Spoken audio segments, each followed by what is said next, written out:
Saturday ခါတကောအားလုံးပဲမင်္ဂလာပါရှင်ဒီနေ့တော့ love ticket ဆိုတဲ့တခြင်းလေးတွေကနေ grammar pattern လေးတွေအတူတူလေ့လာရအောင်ကြောင်တို့တွေ့တိုင်းပါပထမဆုံးတစ်ခုကတော့တိုက်ပေါဆိုတဲ့ရမလားဆိုတဲ့မိကုံးလေးပေါ့နော်သူကတိုက်မိုင်နေတော့အတူတူပဲတခြင်းစာသားထဲမှာကျတော့ကြောင်တွက်ထေတိုက်ပေါနင်းကိုတော့ကြိုပြီးတော့ booking တင်ထားလို့ရမလားဒီလိုမျိုးလေးမေးရပေါ့နော်那ဥမာအနေနဲ့ဆိုရင်กินข้าวด้วยกันได้เปล่าသမင်းအတူတူစားလို့ရမလားတမျိုးတွေသုံးလို့ရပါတယ်เรื่องราวให้มันเหมือนกับในหนังจะเคยดูได้ไหมနောက်ထပ်အသုံးလေးတစ်ခုကတော့เมืองกับနဲ့တူတယ်ဆိုတဲ့အသုံးလေးပါတခြင်းစာသားတွေမှာကျတော့ให้มันเหมือนกับในหนังที่เคยดูได้ไหมငါတို့ရဲ့အကြောင်းလေးကလည်းငါတို့အတူတူကြည့်ပူတဲ့စကားလေးတွေကလူလေးအတူဖြစ်လို့ရမလားပေါ့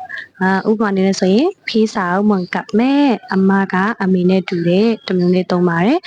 နှိုင်းရှင်ပြီးမှပြောချင်တာပေါ့နော်တစ်ခုနဲ့တစ်ခုနဲ့တူတယ်ဆိုတဲ့အသုံးချင်းရင်မှန်ကနဲ့သုံးလို့ရပါတယ်ว่างยังเธอข้างๆเธอยังว่างให้เป็นฉันได้เปล่าနောက်ဆုံးပတ်တန်လေးတစ်ခုကတော့ထား high ဆိုတဲ့ပတ်တန်လေးပါထားတလုံးနဲ့ဆိုရင် if ဆိုတဲ့သဘောမျိုးပေါ့နော် high ကကြတော့သူကိုပေးဒီလို့လည်းဘာသာပြန်လို့ရရင်ပေါ့နော်ပေးဒီဒီမှာကျတော့ပေးဒီတော့မဟုတ်ဘူးတရားကိုခွင့်ပြုတယ်ဒါမှမဟုတ်လည်းခွင့်ပြုချက်တောင်းတယ်လုပ်ခွင့်ပြုတယ်တမျိုးလေးသုံးပါတယ်သချင်းစာသားလေးမှာถ้าข้างๆเธออย่างว่างให้เป็นฉันได้เปล่าနေရပေးနာမှာနေရလို့ရှိနေသေးတယ်ဆိုရင်အဲ့ဒီနေရာလွတ်လေးကငါအတွက်ဖြစ်လို့ရမလားဒီလိုမျိုးအသုံးလေးပေါ့နော်